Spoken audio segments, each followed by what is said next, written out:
Hey, what up, guys? Welcome back to another episode of the Golf Parfection podcast. As you can see, I'm back in the golf garage. I'm here with Matt and one of Matt's students, Daniela. We've talked about her multiple times before, and we're going to talk about you specifically. So, I'm in the golf garage. If you're in the South Bay area, come on in, get your game dialed in.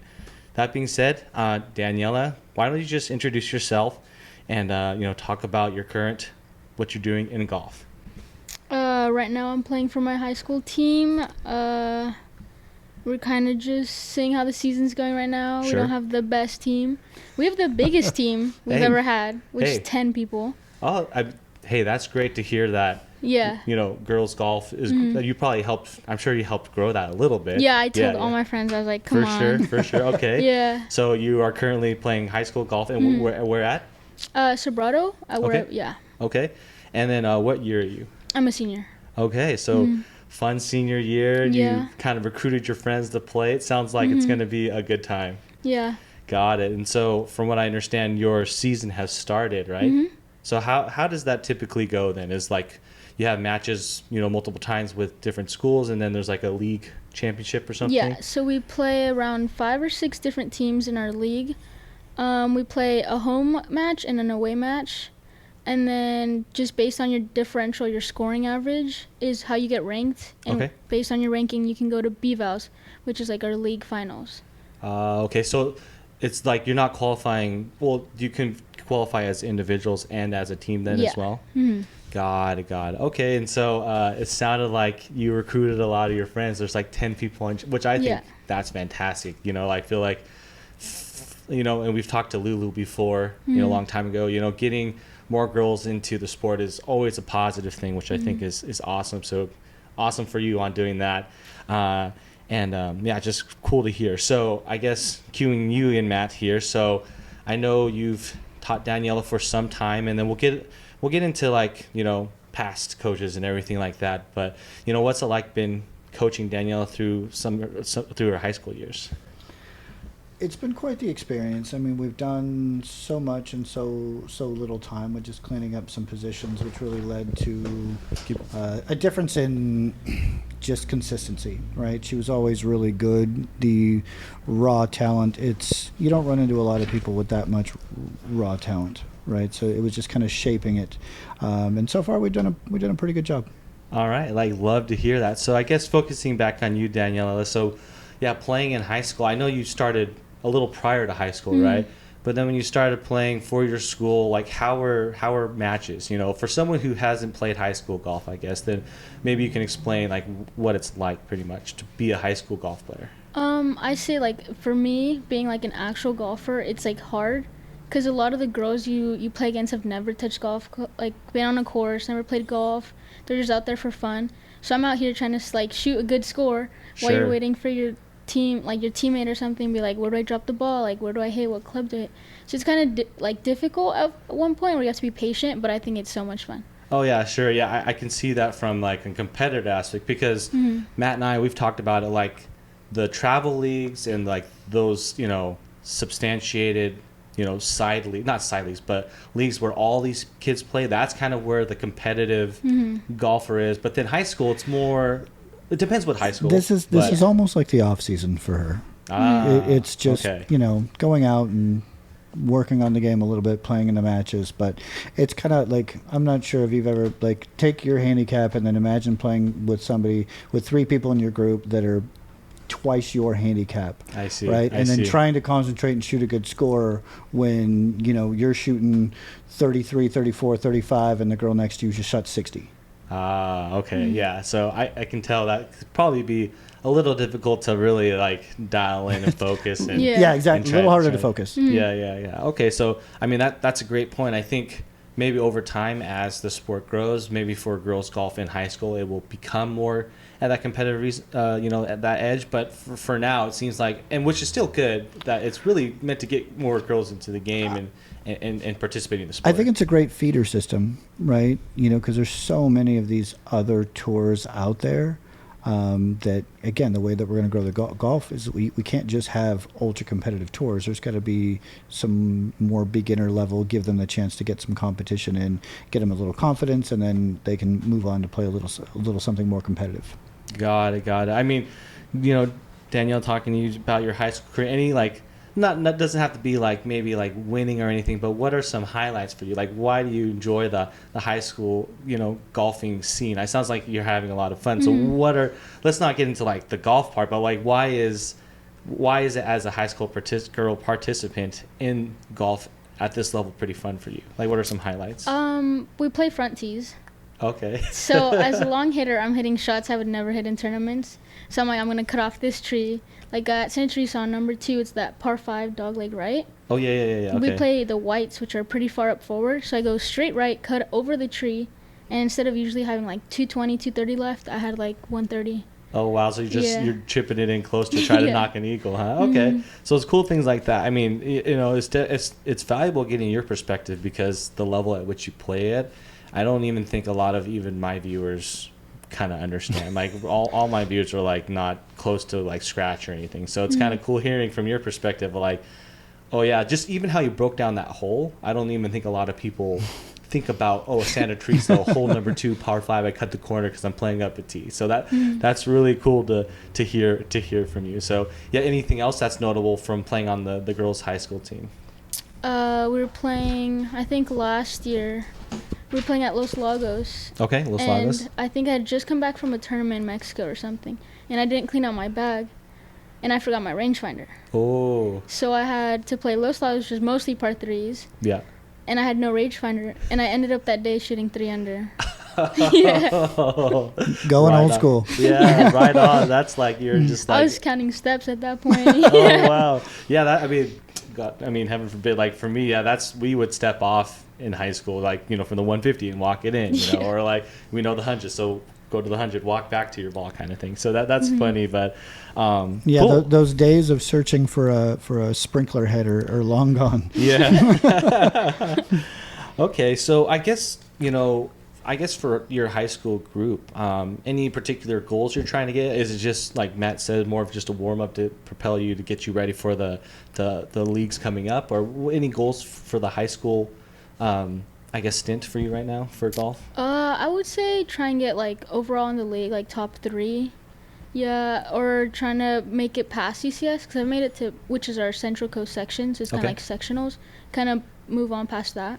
Got it. So pretty much and you're talking about individual qualifying. Okay. And so it's league and then sectional, and then there's state or something? Yeah. Got it. And so you've gotten to sectionals before, but then what does it take to get to state? Put that in perspective for me. Is it you have to qualify top something to get to the state level? Yeah, it's top 3 individuals that aren't already on a team. I see. Okay. And so you have to place top 3 at the sectional level to get to that state area. Got it. And where is the sectionals being played this year? Is that released yet? I'm not sure, but usually it's Laguna Seca over in Monterey. Okay. Got it. Okay. Yeah, I saw you guys go to Monterey quite a bit for other stuff, and so I'm sure you know the tracks well enough over there to do well. So all the best in that. Hope you achieve that goal. Thank you. And for context, so Matt, for her high school matches, you don't do caddying, right? But you do it for the league stuff, right? There's only a few events I can caddy for her now. Any sort of qualifiers, stuff like that. I caddied for the U.S. Open Women's Qualifier. Which other one did I caddy for you this year? It was the U.S. Girls Junior. The So, U.S. Open. Yeah, so stuff like that I can do. If not, I just turn into a spectator, because a lot of these more competitive tours now, they don't allow it. Really? Yeah. Oh, so you tote your own bag and then you're all on your own. Yep. Got it. And are people still using push carts, or is it still on the back, or is it mixed? It's mostly all push carts. Yeah. Okay. Yeah. So that's not back in my day, but the push cart used to be more of a stigma. I feel used to be no, you're not you're kind of weak or whatever. Especially the ones you had to pull behind you. Yeah. Exactly. So.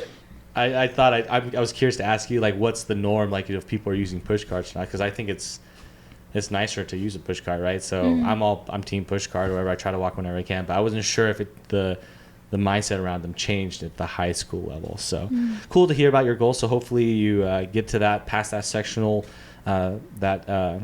level, and make it on to states. We'll be watching you from afar to see how that goes. So I guess moving on. So after the high school, I guess, season ends, is that when you'll start participating in the other leagues or whatever? Yeah. Okay, so what leagues are you going to be participating in? I'm playing in JTNC, which is the NCJ junior tournaments. I'm playing in JGNC. Okay. Playing underrated. Yeah. Yep, we'll be talking about that in our next podcast, so stick around.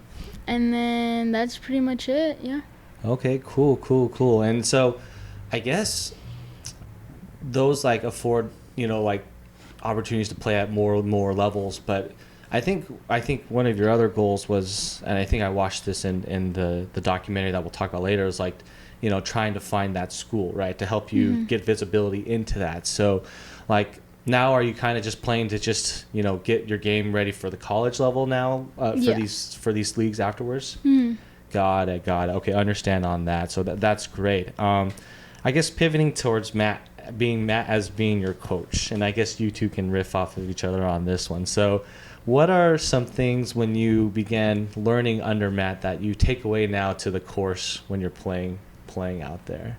Anything specific that you learned from Matt on this? I think just from him being a caddy, kind of just like when you're gonna hit your shot, be serious about it, and then once you hit your shot, forget about it and just move on. Oh, yeah. Love that. Like goldfish memory. Yeah, exactly. Absolutely. Like trying to focus for 18 holes the whole entire time, it's just mentally draining. So we focus 15 seconds at a time, right? Now, don't get me wrong, she's walking up to her shot and visualizing what she's going to hit and preparing, but it's more keeping it light in the in-between moments, right? Because at the end of the day, it's a game, and she's privileged and good enough to be able to play a game, hopefully for a living. Absolutely. So yeah, that's great. That's something that everyone tries to instill in themselves to try to have that goldfish memory, but sometimes it's pretty difficult to do, I must say. Yeah. I must say. Yeah. So so I guess other than that, any other on-course thoughts that you have other than just take it seriously, you hit it, but then forget about your shot? I think the one thing she's really good at is committing to what she's doing, right? There's a lot of people out there that will take much too long overthinking the process, right? To be able to know what you're going to do, visualize it, step up, she takes one practice swing and it's gone. All right. Yeah, maybe we can all learn about it. Yeah, good or bad, she committed to that shot, and that's what you need. So if you're visualizing and you say, okay, I'm trying to hit a 2-yard draw, I'm trying to hit a 2-yard cut, you have something to judge yourself after post-shot to say, okay, I did what I wanted, or I was pretty close, maybe I drew it too much, or maybe I faded it too much, but you're comparing it to an end result that you've already put in your head, right? Versus just getting up and saying, I'm going to hit it this way. Got it. Okay. No, yeah, definitely great takeaways from that. Other than, your thoughts on the course, do you have, because a lot of my viewers, I'm just assuming, they don't shoot what you shoot on the course. So I think I look at you as a player, even better than myself. So like a general tip, I guess, or what's a general tip that you think has helped you in general get better or shoot better, other than what we just talked about with the mindset, but like any tips that you think that you can offer up to some of my viewers, I guess you could say, who are struggling maybe? I would just say, like, play with what you got, because there's sometimes where I go out there, I'm playing terrible, and then I'll play the second round of that tournament and just play amazing. So it's kind of just play with what you have at that moment. Got it. And you're meaning like, if you're like doing like a small fade, play that small fade. Don't try to like muscle memory your way back into what you think is your swing. If it's not here by now, it's not coming. Yeah. All right. Cool. So that being said, let's move on to, we'll move on to some more fun questions, because you don't want to be like all like, stuffy, like golf. But what's currently in the bag, I guess, for everyone loves what's in the bag. So we'll go down driver first and then move down to irons, wedges, and putter. So what's your driver currently? I have a sim driver right now with the regular shaft. Okay. Regular shaft. What kind of shaft? Is it like a... I think it's just the stock one that comes on the Stealth. Okay, sure. Got it. And so I thought, did you always have this? Did you try like a newer one and then went back to your sim, or? No, we got the stealth. He kept the head, and then I kept the shaft. Ah, I see. Yeah. I see. Cool, cool, cool. All right. So what irons are you playing? P790s. Got it. Yeah, those Yeah. are very popular. Definitely fits a wide variety of players, and so it's encouraging to hear like if people P790s can fit from like your high teens handicappers, and then you're like low like scratch. So like it's cool to hear that. And it can there's fit. people on tour they're playing that 790 head. It's phenomenal. You'll hit it a mile too. Yeah, that's very encouraging to hear in terms of how good that head is. I mean, it's very popular. I've noticed a lot of people have that one. Well, and I think too the better you get, you have to have something with a little bit of workability. When you have that a little bit too much of a player development club and the sole is super super wide on bottom, it's really hard to work that ball one way or the other. Got it. Okay. Perfect. Wedges, is it? And I know Matt loves TaylorMade, so kind of, trickled down to you at that. So Yeah. are you also in like the toe or the high toes, or are you in the MDs? I have ping wedges actually. No kidding. Yeah, I have the glide wedges. Glide wedges. I did not. I would never have guessed that. I thought you were going to be Taylor throughout the bag. Okay, so I mean. Well, she's gonna have the new Taylor Soon. wedges coming. Yeah, but soon. I yeah, have all TaylorMade. Yeah, I heard about that, but yeah. So you just always had those in the bag, and you just kept them around because Yeah. that's what you're comfortable with. Cool. Okay. Perfect. And then what do you have for your putter? I have a ping putter. I'm not sure what the exact name is. They have like a million models, so Yeah, it's hard to I keep have track. 'em, Yeah. yeah. Okay. Cool. So yeah, thanks for sharing your what's in the bag. I guess we'll move on to a little bit more fun questions. Some golf related, some not. Yeah. I guess like do you follow PGA and LPGA? I follow more LPGA. Okay. Than Yeah. PGA. Me too. I actually really like the LPGA. So we'll just get the point. So any favorite players on the PGA for you? PGA, I would say the fun guys. I would say like Brooks or Bryson. There's always something going on between them. Yeah. True. Yeah, definitely. Okay, so let's move that PGA aside. So LPGA then. So who are your favorite players on the LPGA tour? I have a few that Okay. I like to follow. I like to follow Nelly Corda. Obviously, she's a legend. She's so good. Absolutely. Maria Fossey, kind of like the Mexican players. Gabby Yeah. Lopez just won. Old school Lorena Ochoa. Yeah, legend in Yeah. her own right for sure. Maybe she was. I mean, she was satisfied with her career, so she stopped. But I feel like she had so much more to give Yeah. in terms of winning. But that could be another debate or a conversation topic. But yeah, definitely. Yeah, Gabby Lopez just won, and I always she always wears like the red, white, and green on Yeah. the weekends and stuff like that. So that's really cool. And so I think. The representation on the LPGA tour is actually pretty decent, I would say. It's very diverse. And so, I think, it's great that you follow LPGA because I enjoy watching them. And I don't really like the phrase that people say they like watching LPGA because they're relatable. I feel like a lot of maybe dudes say that because they maybe hit the same distance a few times. Yeah. But like when you think about driving average, when they say 250 driving average, that means like 250 like every time. And I don't even have 250 driving average. Like I can hit it 250, but I'm not hitting it 250 in the middle every single time. So that's kind of my shtick is that when a lot of people say, oh yeah, I watch LPGA is relatable. It's like you're talking to a lot of people who haven't even broken par and they're saying LPGA is relatable. Maybe it's relatable to you because you score in those scores and you hit those distances. But for folks like me, when they say that, I just sometimes maybe I'm too much of an LPGA stan right now, but letting my colors show. But that's how I do it. So that's cool. LPGA follow who you follow. I hope Maria Fossey just recently had a good outing in the past tournament, so I hope she gets that win because I know her counterpart Jennifer Kupcho, who she squared off in the ANWA, they were 1 and 2, and they thought they were both going to be like rivals on the tour, but Fossey hasn't quite broken through yet, so I hope she breaks through eventually. So that's cool. So let's move on to some more fun questions here. So what's your favorite course, I guess? Ooh. I don't have a favorite course. Okay. They're all so different. Okay, that's a good answer too. What was the last one that you were like, whoa? Like, what was the last course that like made you think like, whoa, this is why I really enjoy golf because I get to play a course like that? Anything in particular comes to mind? We played quarterball for a match. Oh, okay. I've never even played. I mean, Really? obviously I can't. Me play neither. Yeah. Yeah. That's It was cool. just the course was in perfect condition. The greens are quick. The fairway was just so nice. Awesome. What, Yes. what are your 3 bucket list courses? Yeah. Great question. Ooh, ever? I would say Augusta, just because it's a legend. Yeah. I'd say Pebble Beach. Haven't played that yet. Okay. I mean, that's already a solid 1 and 2. Yeah. Yeah.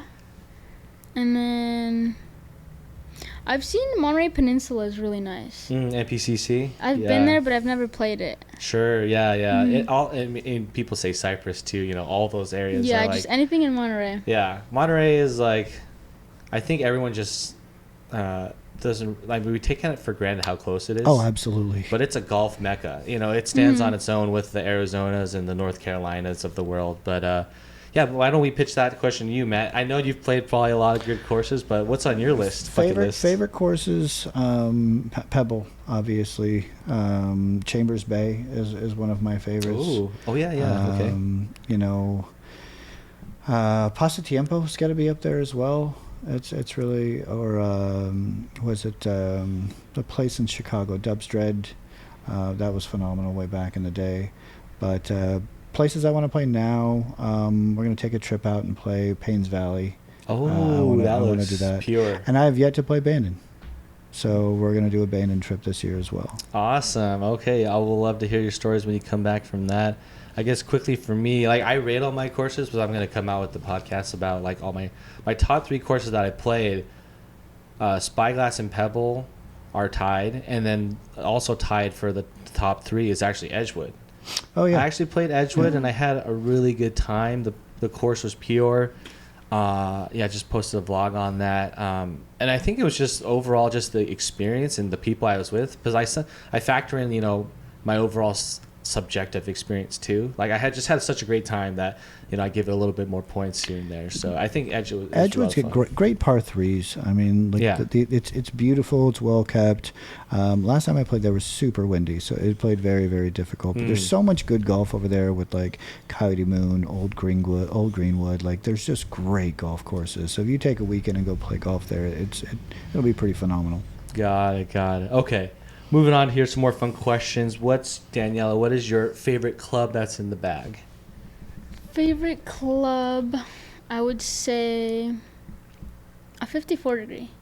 Really? Yeah. That's what I was gonna say with her. Okay. Yeah. I'm very curious to actually. I was thinking, okay, it's gonna be driver or putter or like something like that. But 54. So why don't you go into that? Like, why a 54? It's like my 75-yard club. It's that 3/4 54. Every time I get that number, I just always stick it.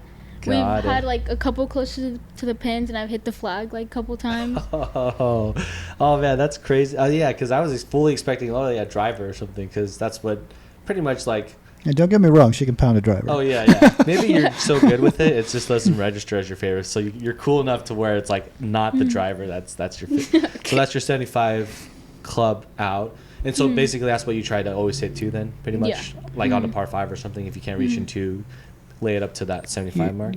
Once you start getting into elite players, you're going to find people with really good, like, anywhere from 50 to 90. That game is going to be on point. Yeah, for sure. I think I saw quickly, like online, like a video of some of the LPGA girls hitting from 100 yards out. And then Andrea Lee, Stanford player, or she did play for Stanford, just won. She hit 10 out of 10 within 10 feet. I was just like, I'm not even going to hit 4, you know? So, like, I think that's even more so not relatable to LPGA games, that they're so deadly accurate within that 100 to 75 right? It's insane. The rule is going to be, it's called the 5% rule, right? A tour quality shot is 5% of the remaining distance of your yardage, right? So to make the math easier, let's say you have 200 yards, right? 10% of 200 yards, or 5% of 200 yards is going to be 10 yards. 10 yards is 30 feet. So if you hit it to 30 feet from 200 yards, technically that's a tour quality shot. Okay. Right? There's only one person to ever break 5% over a season, and it was 4%. It was done by Steve Stricker. No kidding. Wow. Yeah, I don't So- even think I Well, could get it. and that's what I guess that's the misconception. We watch golf and they show you the best golfers on the best day, Right. And they show right. you the best shots of the best golfers on the best day, on their best day, right? They're not, very rarely do you get to see like who was it the other day that Scheffler who just straight shanked one, right? I want to see more of that. That's more relatable, right? To be like, Yeah. okay, you can shank one and still go out and shoot 65 the next day or something. Yeah. So that I think it's more realistic to go like, yes, they can stick them close, but you got to understand that you just want to be within a range. Like if Got you're, it. and again, you take that, it's from 100 yards, you want to be at 15 feet. Got it. And that's what we try to play for, right? Boring golf, fairway, green to 15 feet all day long. I'll take 18 of them, right? We're going to make 4 of them. There you go. Golf is easy, right? Golf is simple. Okay, so something more fun here. What's your favorite place to eat in the Bay Area? Ooh.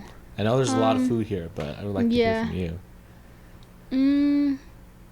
I got sushi with a friend over in Morgan Hill. Okay. It was called Sushi Ichiban, something like that. Okay. And you And it really was, like that, huh? Yeah, it was cheap and it was good. Okay, I'll probably have to check Yeah. that out. Shoot. Okay. I mean, love hearing that.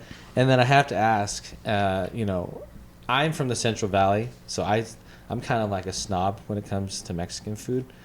Because all my friends in high school, they're Hispanic. In grade school, they're all Hispanic. So like, their mom's home cooking was probably the best Yeah. Mexican food I ever had. But, My like, grandma's house has pretty good food too. Absolutely, I'm sure. So like for me who loves Mexican food, but I usually don't get it in the Bay Area. That's because I haven't really explored or anything. But do you have any suggestions for a good Mexican food place here? Mexican food? There's, I don't know what it's called. It's in downtown San Jose. Okay. It's Eduardo's. Eduardo's. Okay. Yeah, it's pretty good. Okay, I'll take a note of that and I'll go try it out. Finding good Mexican food is very, very difficult. More like traditional, like my grandmother made it. Yeah, right? like sit down and you go stuff, into a Mexican restaurant, you open up the menu, it says chimichangas. Like, never once have I ever gone home when I was a kid and my mom said, "Hey, I made homemade chimichangas for dinner." Like, it doesn't exist, right? Right. So- Okay. So Eduardo's got it. I'll probably give that a check out because that's the thing I always do when I go back home to the Central Valley is like I get Mexican food. Yeah, because I feel like places I've tried, it's more taquerias based here. I feel like, but not like sit down family like Mexican food. Get the they just give you all the chips and salsa and everything. And it's just like kind of miss that from not being home. So nice to hear that tip. So all right, so those were kind of the more fun questions, but I wanted to touch on the last topic here, which is this Home Course Advantage documentary with Will Lowry and the Golf Channel that they put on.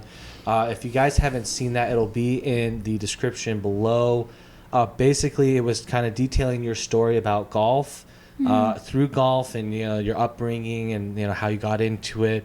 And we won't get too much into those details because you can just watch the video, right? But I wanted to talk about, kind of like what it was like to film something like that. That's kind of what, from your perspective. But first of all, like, how did that even start? So I don't know if Matt, you helped make that connection, or Danielle, like how did this even go? Like, how did you even connect with Will Lowry and the Golf Channel to share your story? So it all started with Youth on Course. Okay. They were doing like kind of media day where they were just interviewing a bunch of just Youth on Course members, part of the Drive Club, which is the partnership they have with TaylorMade. And I guess they did an interview with me, and I guess Golf Channel or somebody important saw it, and they were like, "We like your story. We want to make a documentary out of it." Oh, okay. So then they emailed me. They're like, "Hey, you want to do this?" I was like, "Okay, cool." Oh, wow. So, like, hey, look at you. Good for you to, like, you told your story and someone picked it up and, you gave yourself that opportunity to, share your story, and then someone at Golf Channel's like, hey, let's go get more details. So it was a pretty incredible experience, right? I'm sure. Just to have that full film crew here and the way they set everything up, and it was pretty intense. And I mean, for having 5 different cameras on you and trying to hit a golf shot, like there's a lot of pressure there.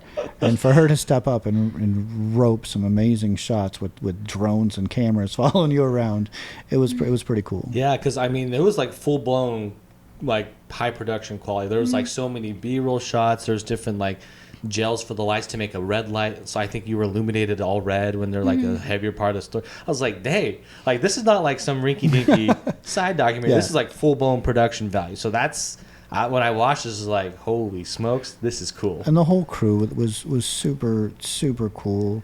Will's like damn near family now. Like we're always in contact, and he's just a super cool guy, and the man is doing what needs to be done for golf. Yeah, so we'll talk about Will Lowry in the next podcast about the underrated golf tour for sure, and what he's been doing with that, and really championing diversity and equality in terms of the sport, which I love to see. To you, Daniela, how was it filming? Like this was probably the first time you've had experience like filming anything, right? So like, was it kind of nerve-wracking at first, but then it started to become fun? Like how was that for you? Yeah, I was a little nervous because they started setting up in here, and they were like, okay, can you go in that room for a second? We have to do this. And then they were putting mics on me. They were like, hold this. And then by the end, it was like, oh, you know how to put the microphone on. Okay. So it was just like crazy because I was like, holy crap, like what is happening right now? So like, was it mostly, so they probably like interview you and ask you a question, and then kind of like this, you respond and like tell parts of your story, and then you probably do multiple takes if if it's required. But then like I think Matt, you were touching on it, like how was it swinging with all that stuff pointed at you? Like after the first one, you were okay pretty much, or? I don't know. I was just kind of just like in my own head, kind of just pretend you're alone, like nobody's here right now. It was kind of interesting because we were already kind of into our normal routine even before they started filming, and they were like, hey guys, can you do that again? That was perfect, because we're like talking through what club to hit and where the wind's coming from and what shot we're going to play, and they were like, that's what we want, do that again. Okay, so you kind of once you kind of like focused, bear down, you kind of just became your own, like how you always are, and then coach and player, or like caddy and player, just hitting away, right? Coach, caddy, manager, friend. Well, yeah, I'm multi. Must be extremely proud, right, Matt, as a coach? Absolutely. And being able to watch just the progression of where she was at to where she's at now, and just growing not only as a golfer but a person. Absolutely. I really try to avoid working with people that don't share the same love or the way I want to see the game presented. Sure. It's not like I'm trying to turn people away, but I don't want people who are slamming clubs or throwing clubs, or like it's just too serious. Like, yes, it's going to be serious if you want to play and you want to play competitively, but you still need to be humble. You still need to respect the game, respect who you're playing with. And, and I watch her play in so many tournaments, and I'm like, man, I want you to beat this other person in your group. And after it's all over, they're hugging and high-fiving, and it's back to being, hey, we're going to go hang out and have fun now. Yeah, because I feel like, and we've talked about this, like your students are an extension of what you teach and part of you. So, definitely, and then that's why I say, come to the Golf Garage. Not only get your game dialed in, but, be a part of something. Be a part of this community. And Daniela, you're a part of it. And, I feel like whenever all of us Golf Garagers see Matt post something about it, we're like, yeah, get in there. Like, let's go. Let's do this. It's exciting to see. And that to me, I think makes me more proud than anything, is just a community that we've built, right? Everybody supports each other, right? And we've got some other cool things coming down the pipe that trying to be more inclusive, to have people, go out and practice pods or just learning together, right? Just to kind of bring it in more to help, Daniela mentor some of the younger players that are coming up and kind of share her experience to say, hey, when I was here, this is what I did, because it's all about helping somebody else further their career, right? Absolutely. So, yeah, and I feel like even with you mentioning, like, you got your friends to be on the team, you're in a position right now and where you can show that there can be more diversity in the sport of golf. I feel like that's awesome. So, you being in your position, that's great. You're elevating the game for not only, people of different ethnicities, but for women. So I think that's great. Cool to see that, not to say that I'm like, yes, I'm part of the community, but this is all you. Yeah, this is everything that you've done for yourself. That it's awesome to see. It's cool to see from afar. That's for sure. And I guess like the last thing, I know there was a bit in there that you got to chat with Mina Hargay. So hopefully, I hope she gets her first win. She got so close in the U.S. Open. Mm-hmm. I'm pretty sure that was pretty cool. You got to do a little FaceTime with her. Hopefully, maybe I don't know if you'll get to talk to her anymore, but I think that was cool. But I guess my last spot here, I guess question would be, like, how long did it take to film? Because like, when did that all start? I feel like it's been in the making for a long time, right? The episode? Yeah. It took 2 days. Oh. Yeah. Yeah. Okay, 2 so days. like they filmed it like boom, boom, boom. Mm-hmm. 2 days and it was done. Yeah. So the first day we were in the garage doing all like the interviews, and then the second day we were out at Santa Teresa filming the golf stuff. And then that's it, huh? And that was it. Yeah. And you guys didn't go to Coyote, right? Mm-mm. You guys only went to Santa Teresa? Yeah. Wow, and then like how long did it take them to produce it? And like after they finished filming? What, almost 2 months? Mm-hmm. Because we filmed okay. the beginning to middle of June. Yeah, so it was like, And then just came out like a month ago. yeah, a couple weeks ago. Mm-hmm. Got it. Yeah. So definitely go check it out. It's a great overall story. Like I said, I didn't want to talk about it up here because people should just go watch it. But it's cool to get the behind the scenes from both of you on that. I watched it twice. I teared up twice, and I knew I knew what was coming. It's like you knew what was coming. I was like, who's cutting onions around here? Yeah. You know what I'm saying? Like someone's like cutting some onions or something. Dry out my eyes or whatever. But I think it was such, and it's kind of cool, like seeing Golf Garage. Seeing Santa Teresa, because I've played there too. So seeing Bay Area, equality, diversity, your story. I think overall the package was it was awesome to see. So like I said, highly recommend you go check out that link below. It's cool to see, what everything that you guys have done. And, we'll keep on cheering for you from the side. And yeah, I hope hope this was, something that you're comfortable with. I appreciate you coming on and just talking about yourself. I know it's probably weird in this capacity, being on a podcast or whatever. But just, I can just say, just feel really, and Matt can say, we're just proud, So I think that's good for this episode. Hope you guys enjoy that one. Keep chasing, and we'll see you in the next one.